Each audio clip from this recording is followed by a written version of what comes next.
वशिष्ठ जी पहुंचे। अरुंधति यही सोचती थी दक्षिणा बहुत ढेर सारी बन से हम यहाँ कथा करने के लिए आए, कथा करने के लिए आए और घर में पत्नी सोचे माँ भाई तुम कथा करेंगे हम ये दक्षिणा तो भूटे ले आए थे अब वो 1 रुपया ले गए। अब वशिष्ठ जी लेकर के गए, स्वागत सम्मान किया और स्वागत सम्मान करने के बाद मेरे प्यारे भैया कहा आप राजा की यज्ञ में गए थे और राजा ने बहुत ढेर सारी दक्षिणा दी होगी, क्या दिया करने से? तो वो 1 रुपया निकाला, कहा लो ये महाराज आज ने अपनी पूरी जिंदगी की मेहनत की कमाई दी है, मेहनत।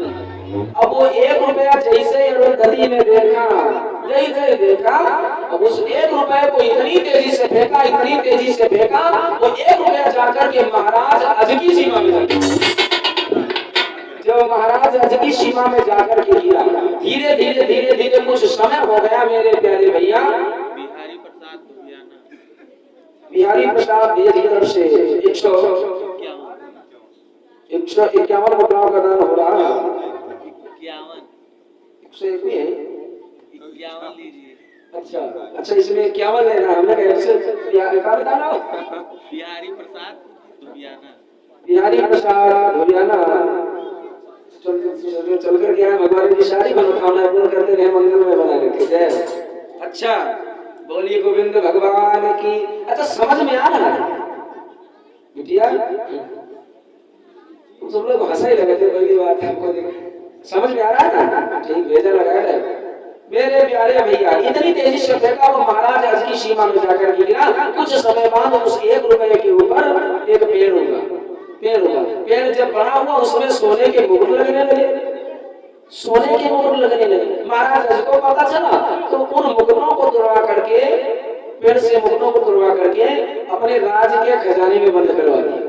अच्छा अब महाराज अज ने सोचा जब इस पेड़ में सोने के मुकुट लग रहे हैं, अब पेड़ के नीचे पता नहीं क्या होगा है, जिसे वो कहानी नहीं है, वो मुर्गी थी वो सोने का अंडा एक देती थी रोज, और उसने सोचा क्यों ना काटा जाए इसको, जितने सोने के अंडे हैं वो सब निकल आएंगे। तो मुर्गी काटी गई थी तो दही निकला था, लेकिन अब इसमें जरूर निकलेगा। भैया आज महाराज अज ने उस पेड़ को कटवाया और वहां पर खुदाई शुरू करवा दी।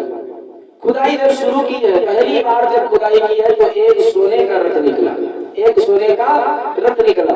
दूसरी बार जब खुदाई की तो 2 सोने के रथ निकले। भगवान भोले बाबा कहते हैं कि हे पार्वती, महाराज आज इसी तरीके से खुदाई करवाते गए, खुदाई करवाते गए, 9 रथ सोने के।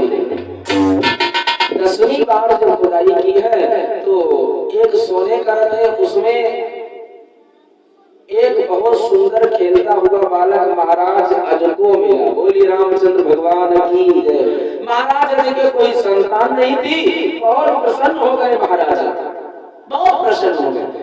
अब महाराजा उस बच्चे को अपने घर में लाए और उस बच्चे का नामकरण कर दिया दशरथ। 10वें रथ पर मिले थे, नाम पड़ गया दशरथ। अब धीरे धीरे धीरे धीरे कहते हैं महाराज अज पर वृद्धावस्था आने लगी। जब वृद्धावस्था आने लगी मेरे प्यारे तो उनकी प्रकृति की बनाई हुई 2 चीजें ऐसी हैं, मौत एक बुढ़ापा। उनको पता है तुम कौन से मोहल्ला में हो, बाजपुर बनकटी में हो कि बहराइच में रहते हो, कौन से टोला में हो, कौन से मोहल्ला में हो, वो बिना बुलाए आ जाते हैं, मौत और बुढ़ापा।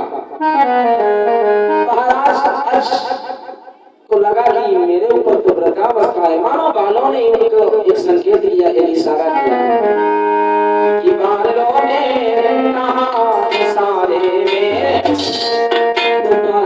भाव झरोरा।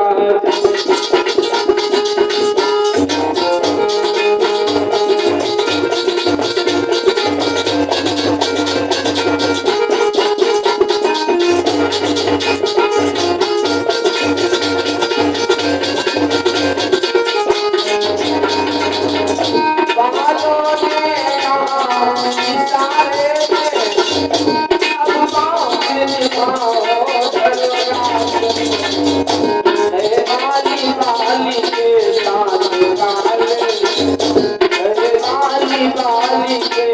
काली बालन जो ख्याल करो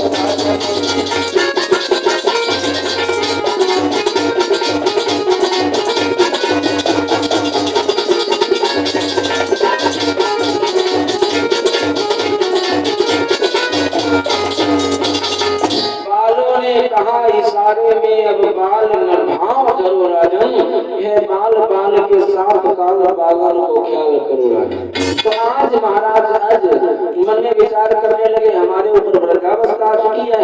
तो उसी समय कहते हैं महाराज अज ने धीरे धीरे तब तक दशरथ सयाने हो गए और अपने पुत्र को राज्य दे दिया और स्वयं वन को चले गए भगवान का भजन करने के लिए। जब वन को चले गए और दशरथ वहां के राजा हो गए, कहते हैं इधर आप सभी लोगों ने कल शाम की बेला में सुना था, नारद ने शंकर जी के गणों को श्राप दिया था कि तुम लोग राक्षस हो जाओ, कल शाम को सुनाएंगे। और वही शंकर जी के गण चल करके आगे राक्षस हो गए।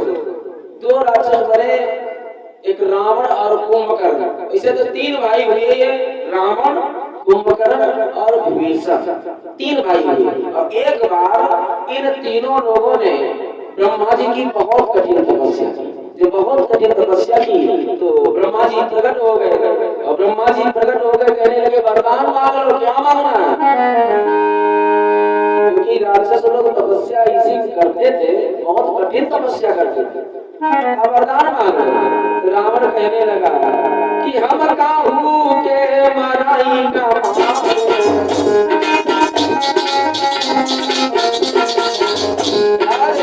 हम काहू के मराई ना मारे